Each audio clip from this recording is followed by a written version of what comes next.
Okay, welcome back to the second half of the first lecture. Remember, we were considering the examples of fields. So far we have only seen the examples of the fields which were studied earlier, but now I want to consider another important example of a field which is very important from the point of view of present day applications. So, this first for this example, first let me recall in general the operation congruence modulo n, where n is a natural number, positive natural number, and we will assume n is bigger or equal to 2. So, this congruence modulo n is a relation on the set of integers on Z. This congruence modulo n is defined by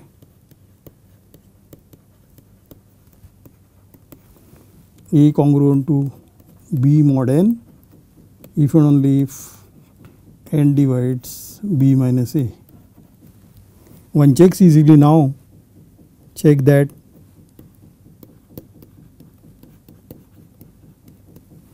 congruence modulo n is an equivalence relation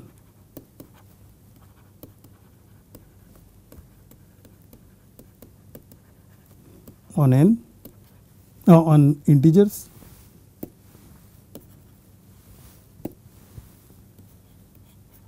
This means this what one need to check is this relation is reflexive, symmetric and transitive. So, one can talk about equivalence classes.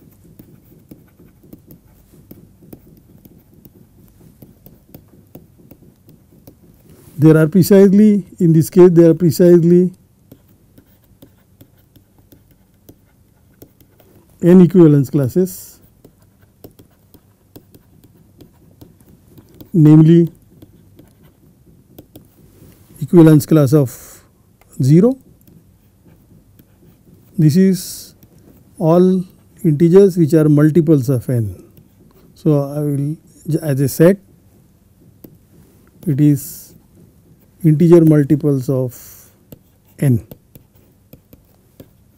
k times n, where k varies in integers. Equivalence class of 1 is precisely the integers when you divide by n, the remainder should be 1. So, one can denote them like z times n plus 1. These are all integers of the form kn plus 1, where k varies in z, and so on. So, equivalence class of n minus 1 is precisely the integers whose remainder after division by n is n minus 1. So, it is multiples of n plus n minus 1.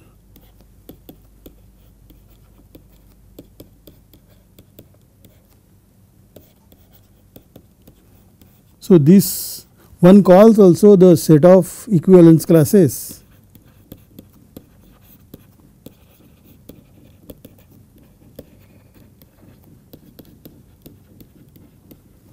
is also called the quotient set. The quotient set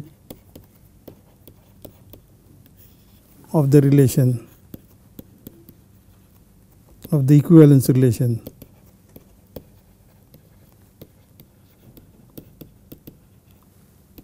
this, in our case it is congruent modulo, this is called congruent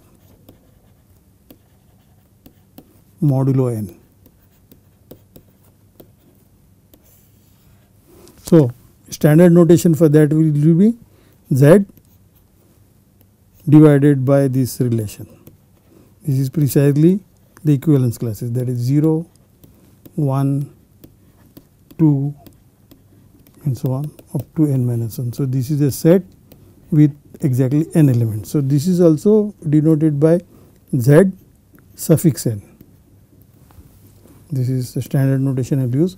Also, I will sometimes use, instead of this bracket, I will also use the notation 0 bar or 1 bar, 2 bar, etc., etc., n minus 1 bar. On this set, on the quotient set,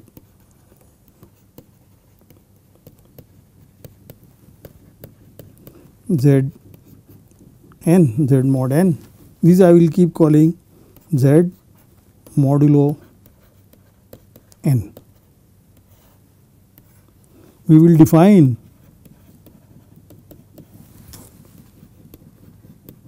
two binary operations.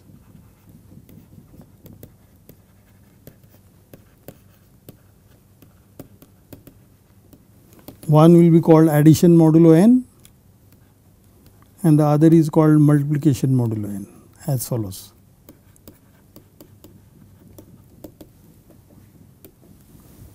First, the addition modulo n.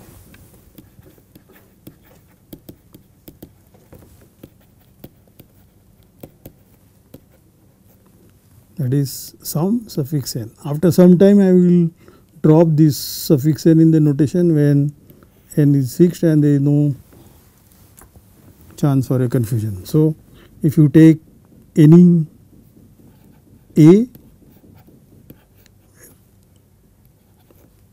plus b, so by definition you add a and b as usual and take the residue. Residue means after you adding by n, take the residue of a plus b. That means a plus b, write a plus b as q times n plus r, where q is a quotient and r is a remainder. Then this is by definition the residue class of r. So now one has to check that this definition, check that this definition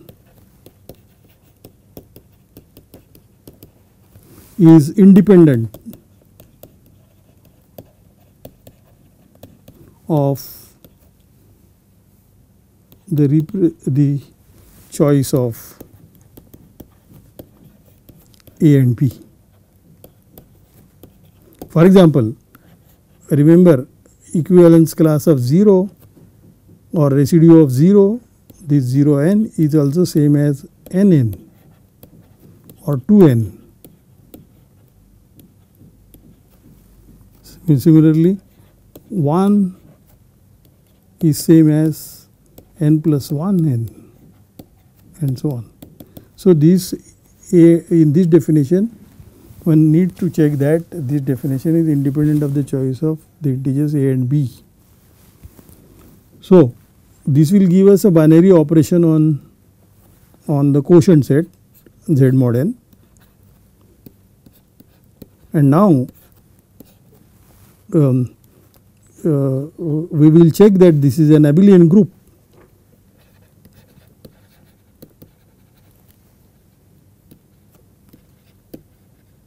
First of all, associativity just follows from the associativity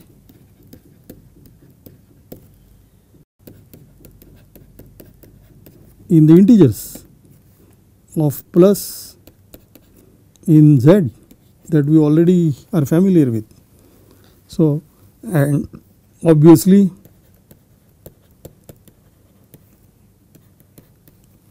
zero is the neutral element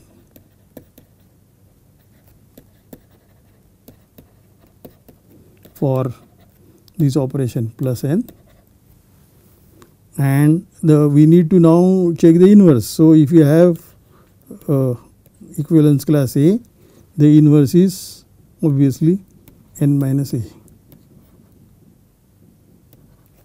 The minus of this is obviously n minus a, because when you add them you get the residue of this n, which is 0.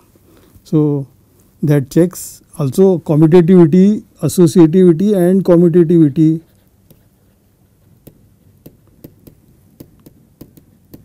follows from those of integers. So we get an abelian group. Now the multiplication. So the definition of multiplication, again we do the same way.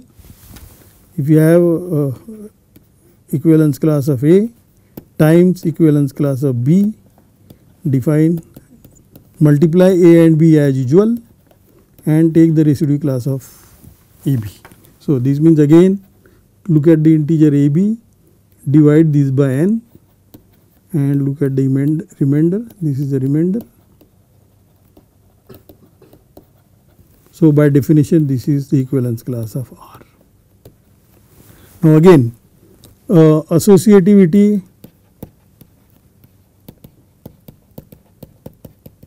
and commutativity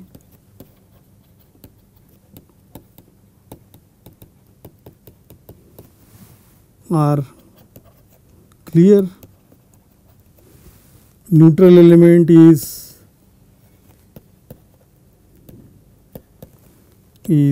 the equivalence class of 1.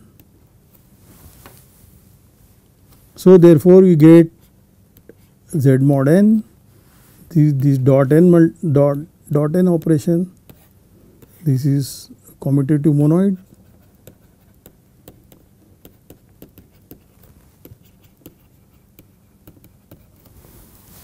Obviously for general n, for example if n is 4,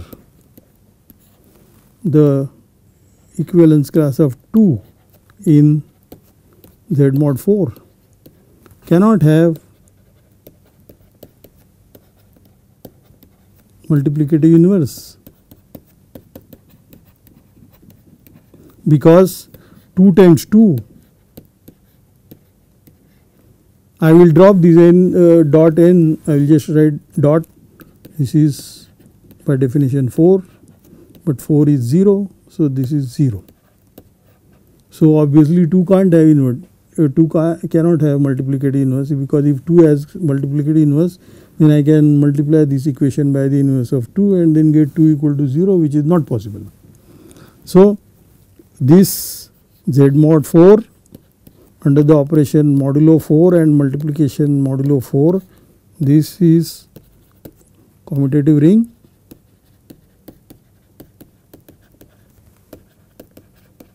But not a field, because for a field we need all non-zero elements should have inverses.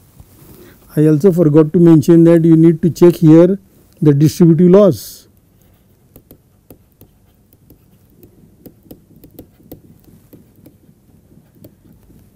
But they follow from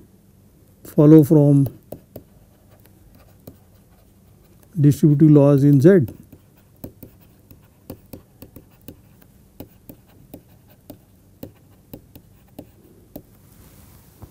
So one need to put a condition on the integer we started with, the positive integer we started with,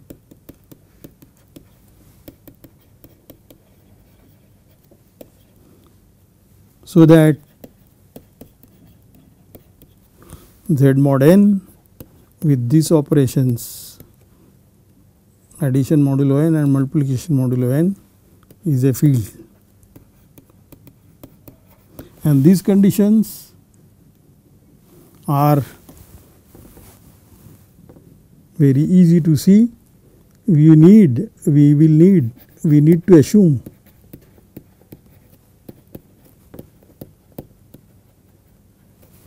n is a prime number, p is a prime number.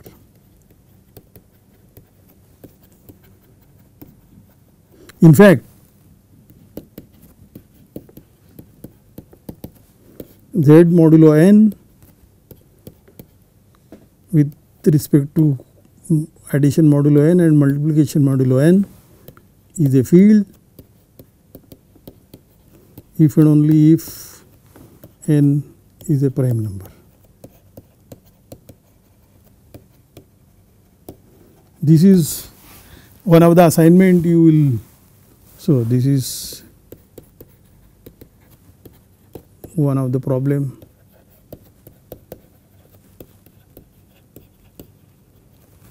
Mentioned in exercise set 1. By the way, I will upload formal exercise sets as well as the supplements, so that the supplements will contain more material which I have not spoken in these lectures. So, we have now a new example of a field, namely Z mod P plus P and dot P. But this every time I will not mention these operations explicitly, and I will just write Z mod P. It will be understood that they will be with the operations addition modulo P and multiplication modulo P, and P varies in prime number. For example, P is 2, 3, 5, 7, 11, 13 and so on. So, we have an infinite family. This is an infinite family of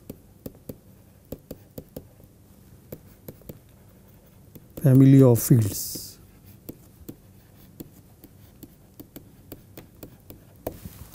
So, we would also like to consider our vector spaces over these fields. So, now I will come to the concept of a vector spaces.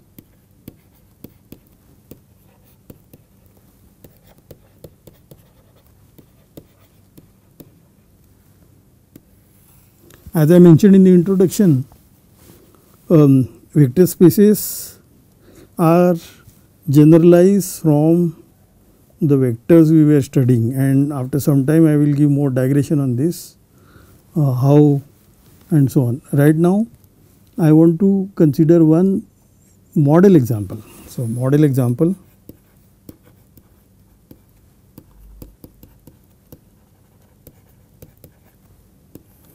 So, start with the field K.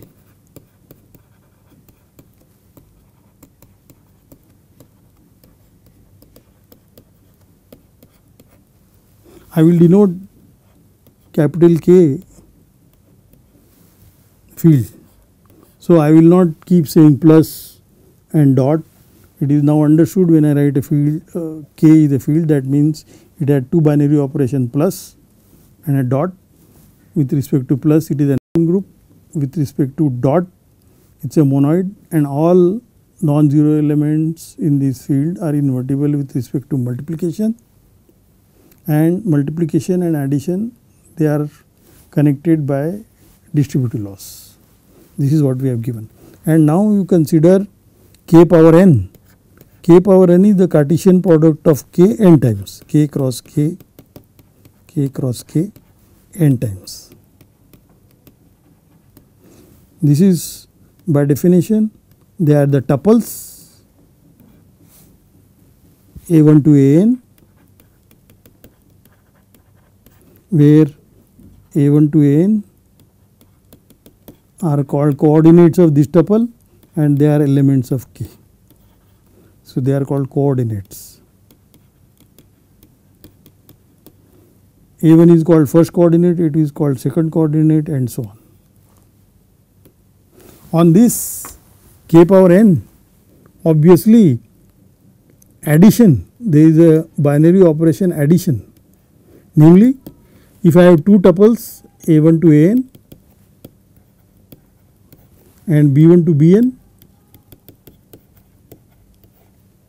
I will add them component wise. That means I will define their addition of these two tuples as I will add A1 with B1 in the field, A2 with B2 and so on, An with Bn.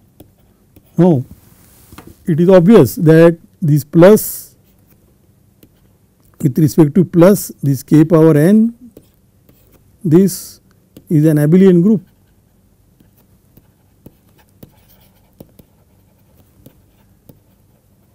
This is abelian group, we got it from the abelian group of the field K by extending the definition of addition in K to the definition of addition of tuples.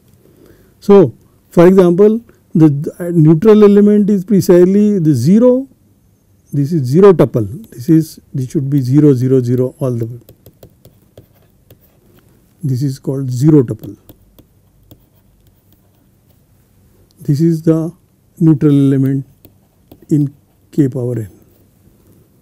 Inverse of a1 to n, inverse of the tuple a1 to n, which because of the additive notation we should write minus, and this is by definition it is minus a1, minus a2 and minus n. This is the inverse of a1 to n with respect to plus. So, we got an abelian group. Similarly, it has still more to go. It has moreover there is an operation of scalar multiplication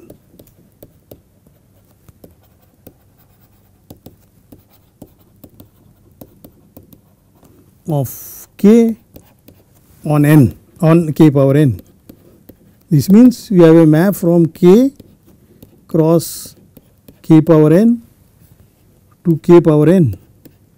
Namely, if I have any scalar a and a tuple x1 to xn,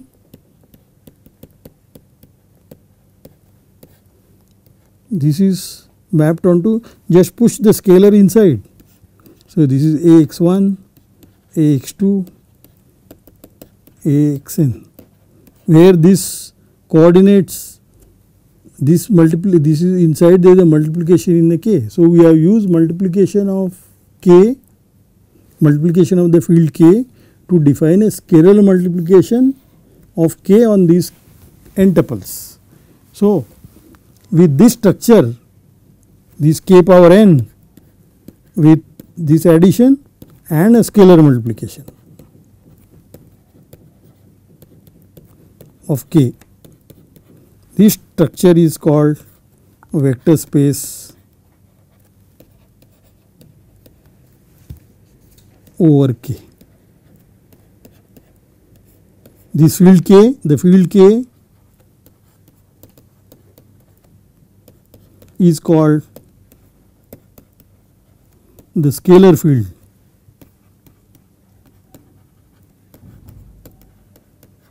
or coordinate field.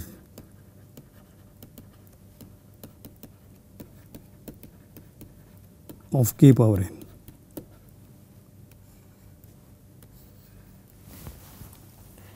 So, this is our model example. With this model example, I will now abstract, I will make an abstract definition.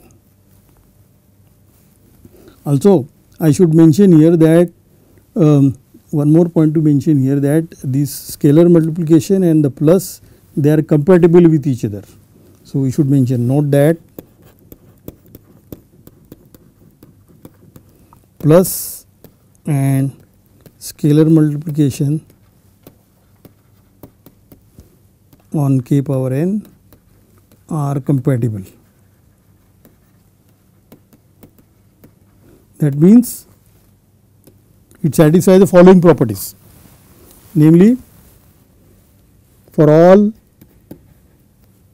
scalars I will keep calling elements of the field as scalars and x, y, z as tuples. So, a, b, first whether I multiply a scalar b, first I multiply the tuple x by b, and then you get an element in k power n and then multiply by a. On the other hand, I can multiply the two elements a and b in the field a b and then multiply x by this scalar. So, the result should be same. So, this is a property 1. Property 2, if I add two tuples and multiply by a scalar, on the other hand I multiply x by a scalar a and y by a scalar a and add the two tuples, the result should be same. So that means whether you add first and multiply by a scalar or multiply by a scalar and add, these two operations are same. Third one, if I add two scalars in the field and multiply, take a scalar multiplication of this new scalar on x, or you multiply scalar, multiply x by a scalar a, multiply b by a scalar x and add the two tuples, this result should be same. Fourth, if I take multiplicative identity in k, which we are denoting by 1 times x should be x. So this is 1 times x is a scalar multiplication of 1 on x, or this is x, this is same. These properties are very, very important and also very natural, because different people might calculate formulas by simplifying them in a different ways, and these properties ensure that two people calculating in a different way, the answer will be same and they will be compatible with each other. So that is the reason that we demand this property. Okay, so now the general definition. So definition,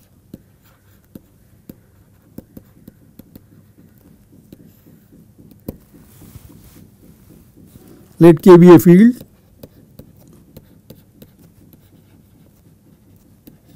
to define a vector space. Remember that we need a field first, that is called the field of scalar field.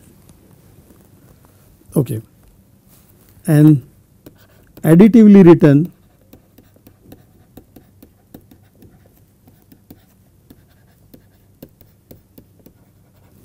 abelian group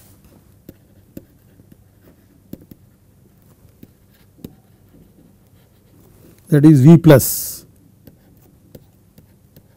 Remember that I am now considering a new additive abelian group V plus, and we have also plus on the field K, but these two operations are different, and there should the formulas we will write should be clear from the context where we are adding in a vector space or in a field, and there should not be a confusion in this. It should be clear from the notation we use. Also, normally I would like to use elements of K as A, B, C, etc.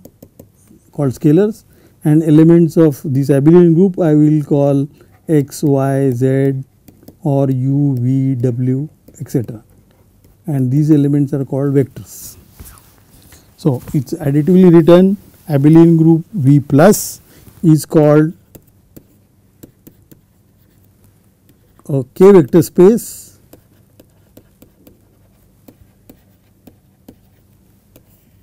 or vector space over K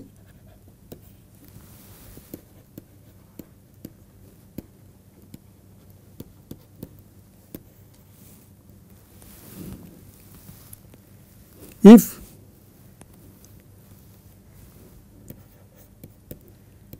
there is a scalar multiplication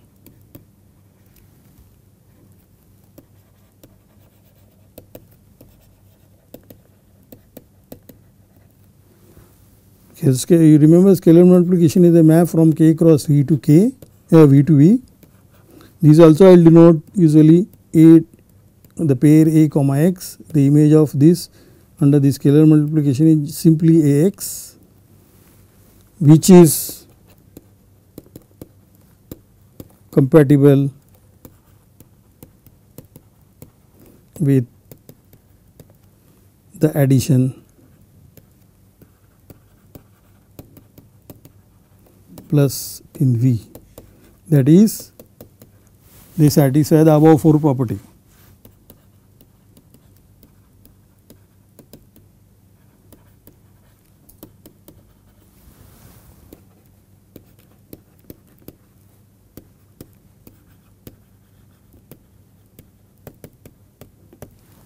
So, vector space has, remember, V has two structures. V, there is addition, with respect to addition it is an abelian group, and there is a scalar multiplication, that I will just write nothing or just dot. So, this is a K vector space.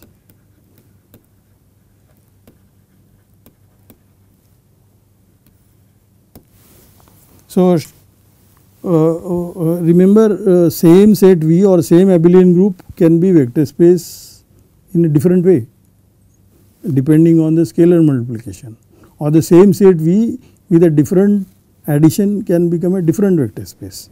So, we will continue this in the next lecture. Thank you very much for today's. We will continue with our theory of vector spaces in the next time.